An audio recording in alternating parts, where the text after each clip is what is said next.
الصبح بدا من طلعته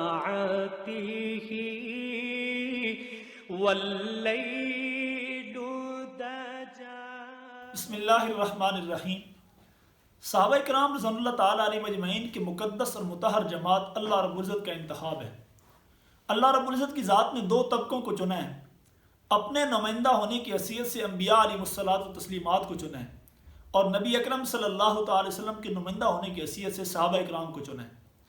اللہ تعالیٰ کا انتخاب اتنا اعلیٰ انتخاب ہے کہ دنیا ان کی مثالیں پڑھتی ہے تو حیران رہ جاتی ہے. یہ وہ لوگ تھے جنہوں نے اپنا سب کچھ اللہ اور اس کے پیغمبر کے حکم پر قربان کر دیا. اب خندق کی مثال لے لیں. صحابہ کرام جب خندق سے واپس آئے ابھی تک اپنے جسم بھی سیدھے نہیں کیے تھے, تھکاوٹ بھی دور نہیں ہوئی تھی, ابھی تک وہ خندق والی بھوک بھی نہیں اتری تھی کہ پیٹ پہ پتھر باندھ کے خندق کھودتے رہے تھے کہ جبرائیل امین آئے. ام عائشہ کہتی ہیں کہ حضور اقدس صلی اللہ تعالی وسلم نے ابھی تک ایک طرف سے سر دھویا تھا, دوسری طرف سے سر بھی نہیں دھویا تھا کہ جبرائیل امین تشریف لائے. آ کر عرض کی یا رسول اللہ آپ نے ہتھیار اتار دیے؟ آپ نے تو ابھی تک ہتھیار نہیں اتارے. اللہ کے پیغمبر نے پوچھا کہ کیا حکم ہے اللہ تعالیٰ کا؟ کہا کہ اللہ تعالیٰ فرماتے ہیں کہ غداروں سے مقابلہ کیا جائے, ان کا کلا کما کیا جائے جنہوں نے خندق کے دوران آپ سے غداری کی ہے. یہ مدینہ کے قریب ایک یہودیوں کا قبیلہ تھا جن کے ساتھ معاہدہ ہوا تھا کہ اگر مدینہ پر کوئی حملہ کرے گا تو وہ ہمارا ساتھ دیں گے. اس موقع پر انہوں نے ساتھ نہیں دیا, بجائے ساتھ دینے کے انہوں نے کفار مکہ کا ساتھ دینا چاہا. اللہ رب العزت کی ذات نے ان کے اس مکر اور فریب کو ان پر الٹا دیا, بجائے اس کے کہ وہ کوئی نقصان پہنچا پاتے اللہ تعالیٰ نے اس سے روک دیا. لیکن اللہ تعالیٰ کو یہ بات ناگوار گزری کہ انہوں نے معاہدہ توڑا.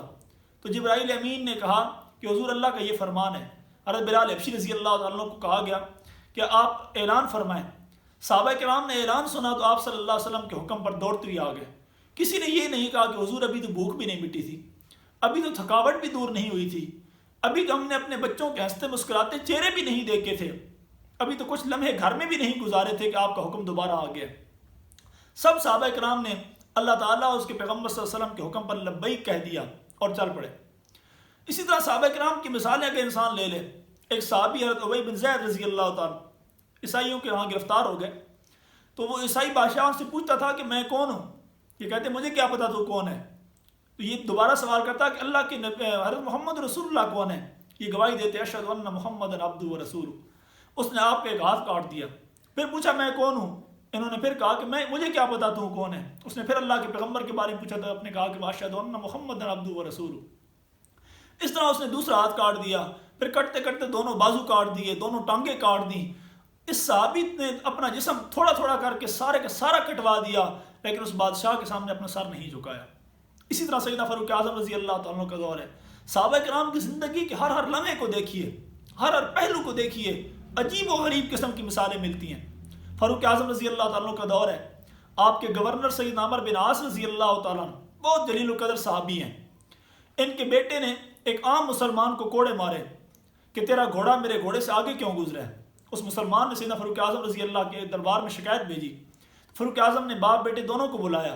حضرت عمر بن عاص رضی اللہ تعالیٰ عنہ جو بہت جلیل القدر صحابی اور گورنر ہیں, اور ان کے بیٹے کو, اور اپنے باپ کے سامنے یعنی عمر بن عاص کے سامنے بیٹے کو کھڑا کیا اور اس شخص کو بلایا جس کو کوڑے مارے گئے تھے کہ اب تم اپنے بدلہ لو اور اسے بتاؤ کہ حضرت عمر رضی اللہ تعالیٰ کا انصاف دنیا میں کیسے ان کا ڈنکا بجتا ہے. میرے بھائیوں, آج ہم چاہتے ہیں کہ ہمیں اللہ تعالیٰ کے وہ مدد ملے جو صحابہ کرام کو ملی تھی.